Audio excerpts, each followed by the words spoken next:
안녕하십니까.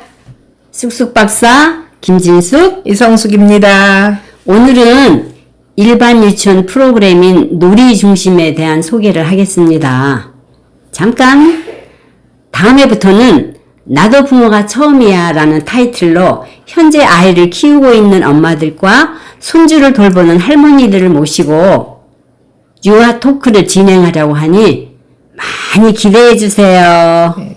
요즘 엄마들이 유치원 어린이집을 선택하기 위해 알아보는 시기이죠.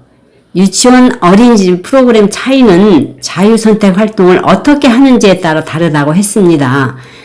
그래서 오늘은 일반 유치원과 어린이집에서는 자유선택 활동을 어떻게 하는지 보여드리겠습니다. 그리고 후반부에서는 어떤 쑥쑥이 엄마의 유치원 선택 고민에 대한 답을 쑥쑥 박사가 들려드리겠습니다.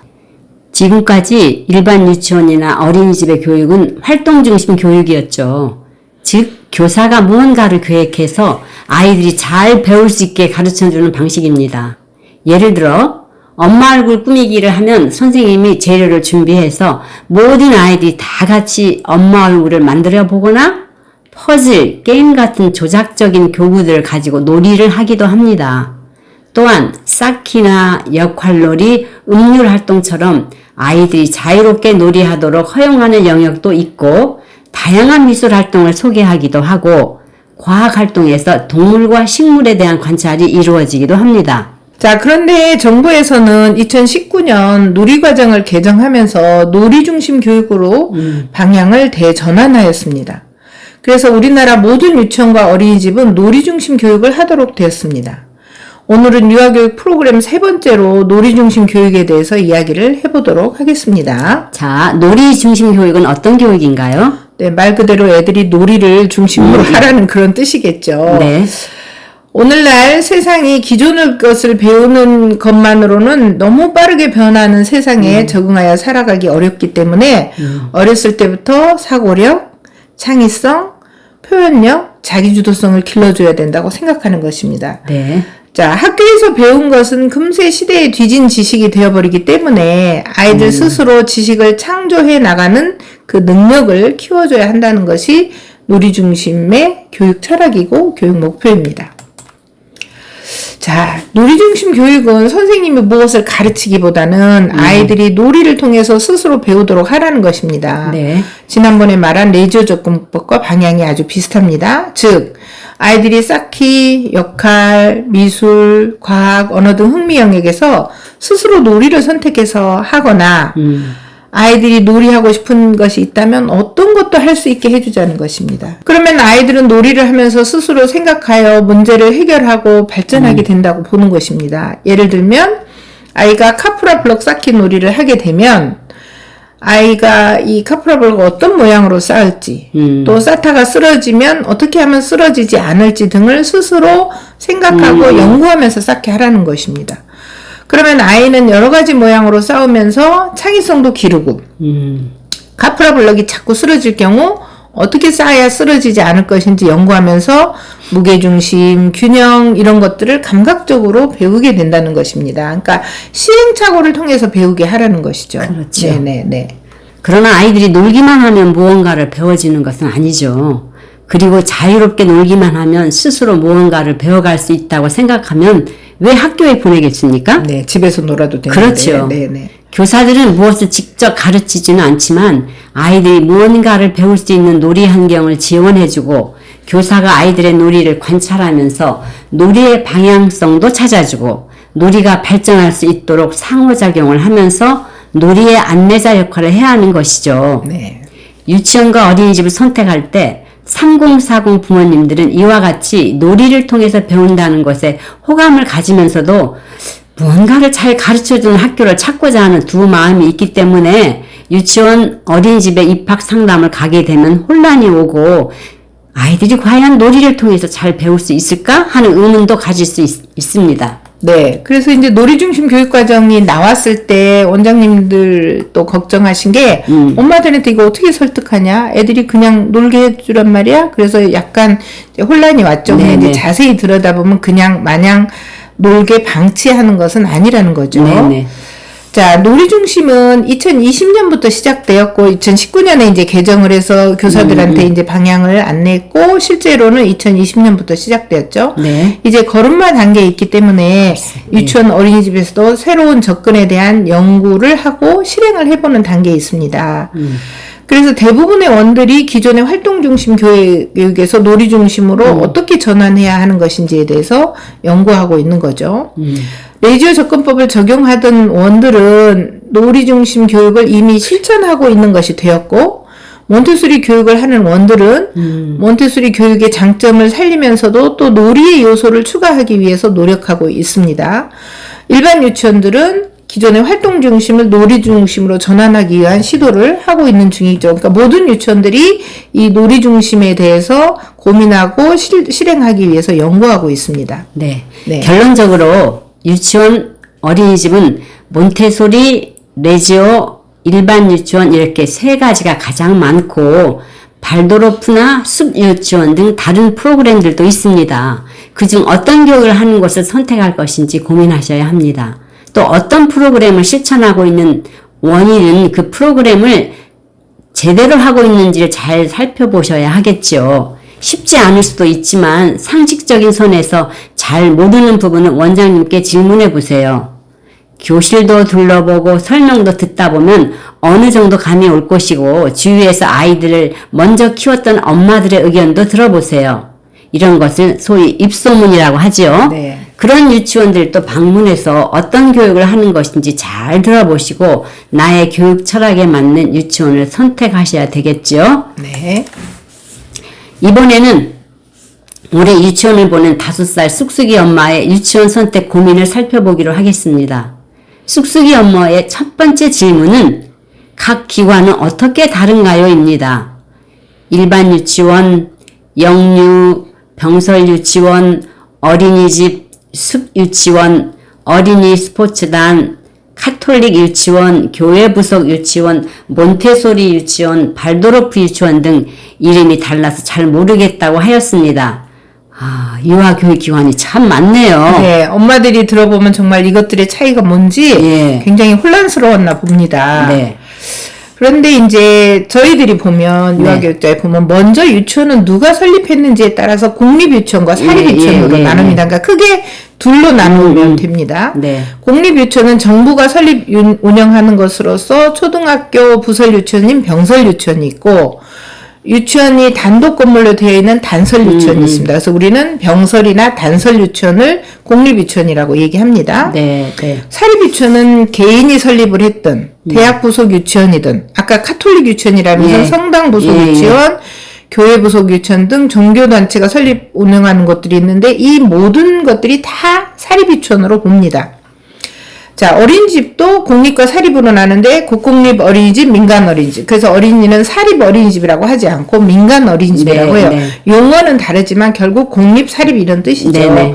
그래서 유치원과 같이 누가 설립 운영하는지에 따라서 다른 명칭입니다. 공립 유치원이나 국공립 어린이집의 프로그램은 모두 일반 유치원 어린이집이라고 설명했던 활동 중심 또는 놀이 중심입니다. 몬테소리나 레지오, 발도르프 같은 프로그램은 사립 유치원에서 이루어지고 있습니다. 네. 네. 종류가 많지만 유치원이나 어린이집은 크게는 공립과 사립으로 나눠지는군요. 맞습니다. 네. 영유 병설 유치원이라고 물었는데 이제 우리는 병설 유치원 하면 초등 병설인데 이 엄마는 이제 유치원을 방문하다 이런 말을 들었나 봐요. 그렇죠. 우리는 영유 병설 유치원이라고.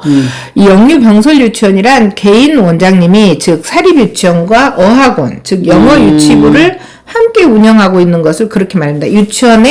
유치원도 있고 어학원도 있는 거죠. 근데 이런 원은 같은 기관 안에서도 유치원과 어학원 둘 중 하나를 선택하게 돼 있어요. 그래서 두 가지는 엄밀히 다른 거죠. 한 원장님이 두 개의 기관을 운영하고 있는 것이죠. 내가 거기에 간다 그래서 얘가 어학원도 다니고 유치원도 다니고 그런 건 아닙니다. 그럼 두 개 다 다닐 수도 있나요? 이제 오후에 그 방과 후 특별활동에서 영어 부분을 공유하는 부분이 있기도 하지만 두 개 다 다니는 건 아닌 거죠. 네네. 네네. 아기 스포츠단은 체육 활동을 주로 하는 유아교육 기관으로 유치원이나 어린이집은 아닙니다.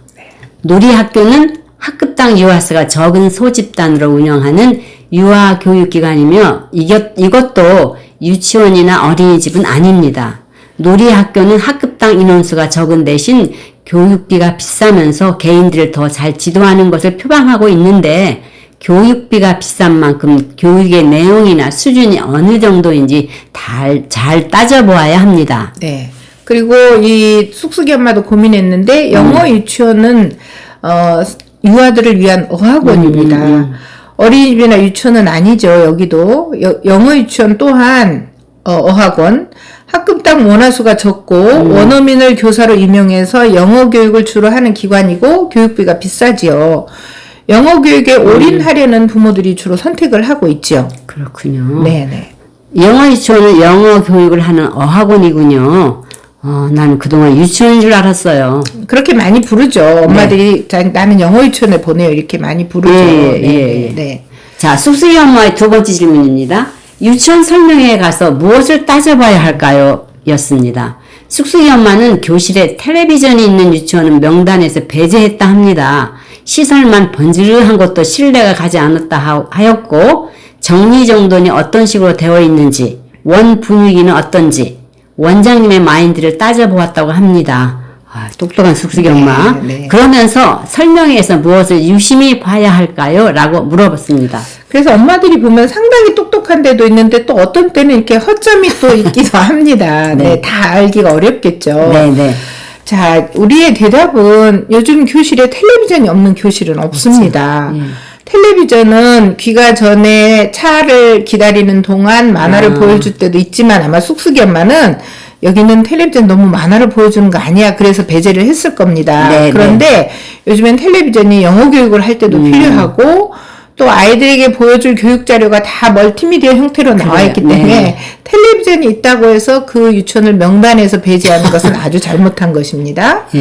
네. 또 설명회에서 유심히 봐야 할 것은 사실 원장님의 마인드가 중요하죠. 왜냐면 원장님이 이 유치원을 끌고 가는 리더이기 때문에 그래서 교육 내용이 무엇인지 또 교육을 잘하기 위해서 교사 연수는 어떻게 하고 있는지 또 어떤 행사들을 하는지 그 행사가 교육적인지 좀 보여주는 것인지 그 다음에 특별활동의 내용들도 따져봐야 됩니다. 특별활동이 어떤 질적으로 잘 이루어지고 있는 그런 특별활동인지를 따져봐야 되는 것이죠. 할 일이 많네요. 네네네.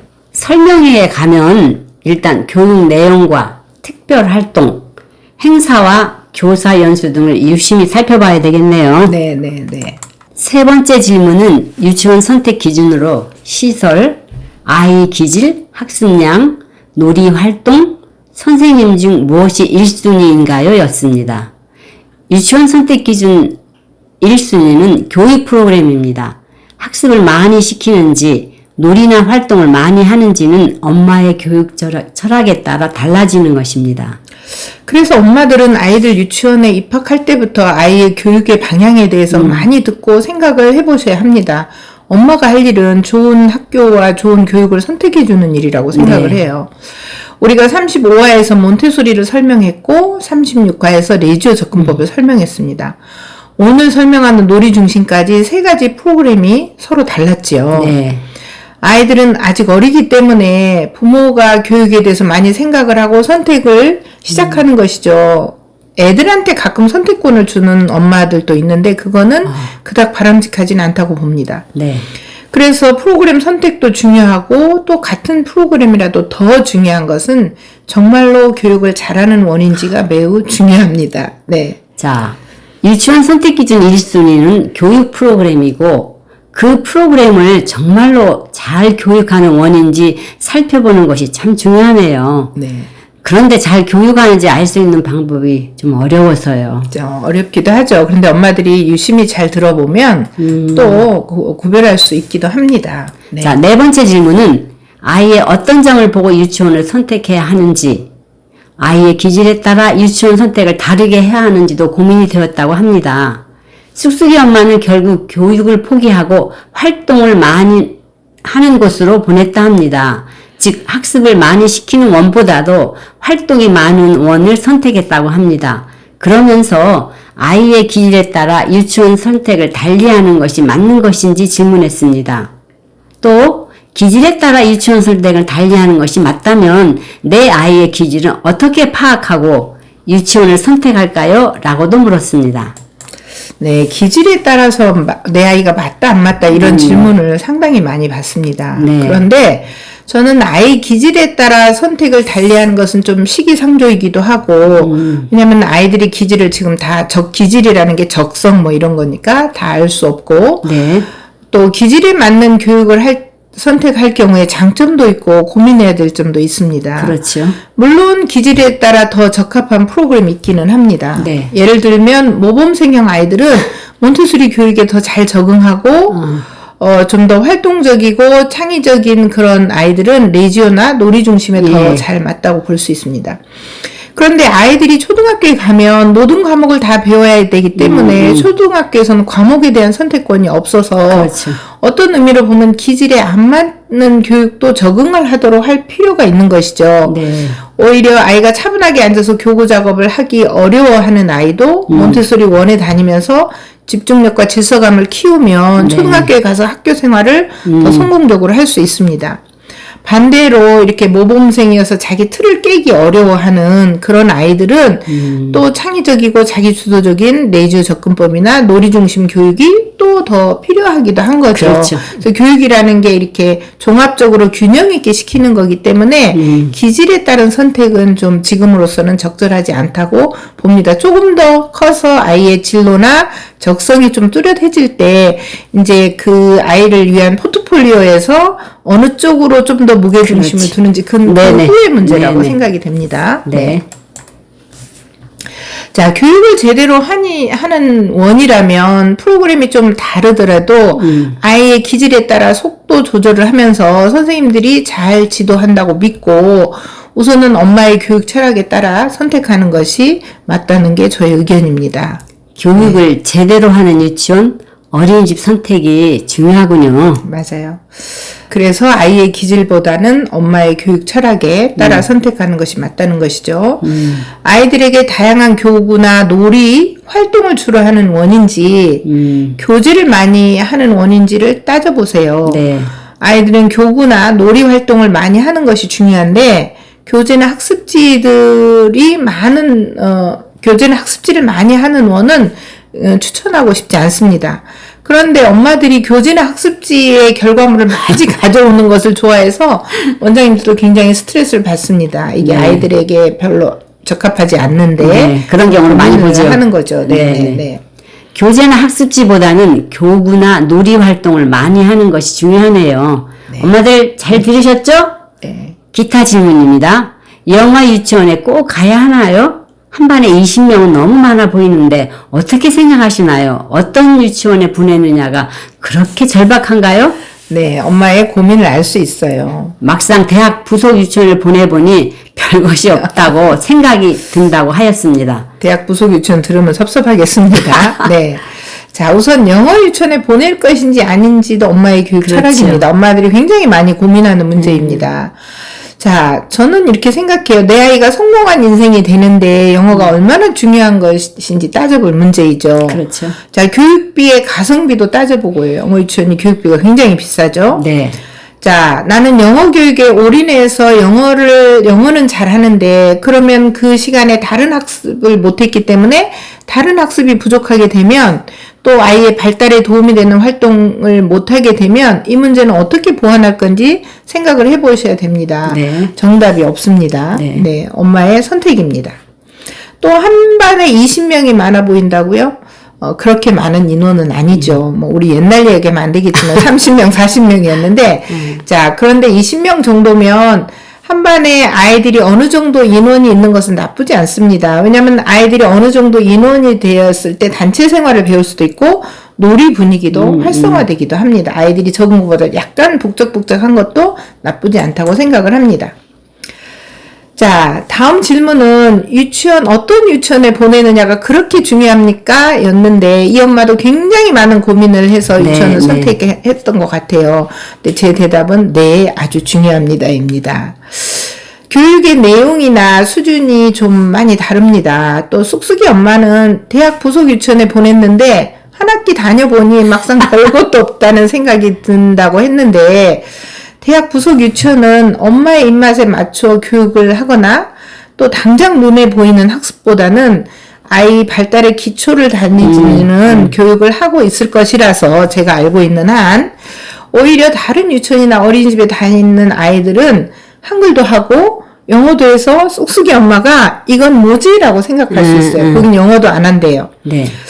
그래서 대학 부속 유치원에 별것도 없다고 느낄 수 있습니다. 그런데 제가 쑥쑥이 엄마가 대학 부속 유치원에 당첨이 되어서 올해의 경사라고 굉장히 뛸 듯이 기뻐한 거를 기억하거든요. 그때 제가 그렇게 얘기했어요. 대학 부속 유치원은 엄마들의 비위를 안 맞춰줘서 다니면서 실망할 수도 있다 이렇게 말했는데 그 말을 잊으셨나요? 쑥쑥이 엄마? 네. 교육은 항상 그 결과가 지금 당장 나타나는 경우도 있지만 시간이 지난 후에 그 효과를 알 수 있기도 합니다. 어렵게 선택했고 어렵게 입학을 했으니 일단 유치원을 믿고 그렇죠. 기다려보시라고 저는 말하고 싶습니다. 네. 11월이면 원화모집이 시작됩니다. 엄마들은 9월과 10월에 어떤 유치원을 보낼 것인지 고민을 하고 알아보는 시기이지요. 아시다시피 유치원 원화모집은 2020년부터 처음 학교 시스템을 본격적으로 도입하고 있는데 대학원서 쓰는 것처럼 내가 가장 보내고 싶은 유치원을 1순위로 써야 하고 내가 보내고 싶은 곳이 모두 경쟁률이 높은 곳이라면 1순위를 심사숙고해서 써야 합니다. 저는 소신 지원하기를 권하고 대기자에 올려놓으면 언젠가는 갈 수 있는 확률이 높은 편이라는 것을 알려드리고 싶습니다. 어린이집은 입소 대기 명단에 올려놓았다가 순서가 되면 입학할 수 있기 때문에 마음에 드는 어린이집에 빨리 입소 대기 명단에 올리셔야 합니다. 자, 오늘의 핵심 포인트는 첫째, 일반 유치원 어린이집의 교육 프로그램은 놀이 중심이다. 놀이 중심은 교사가 무엇을 가르쳐주는 대신 아이들이 스스로 놀이를 통해서 배우도록 하는 것이고 우리나라 유치원 어린이집 교육과정인 놀이과정이 2019년부터 놀이 중심으로 바뀌었다는 것입니다. 네. 둘째, 유치원 어린이집을 선택할 때 가장 중요한 것은 교육 프로그램이며 엄마의 교육 철학에 따라 교육의 방향이 정해지는 것이기 때문에 유치원 입학 시기부터 부모들은 아이 교육에 대해서 많은 정보를 듣고 고민하면서 키울 필요가 있다라는 것입니다. 자, 지금까지 유치원 프로그램에 대해서 끝까지 들어주셔서 감사합니다. 우리의 구호로 마무리하겠습니다. 재미있어? 공감했어. 또 보고 싶소. 감사합니다. 감사합니다.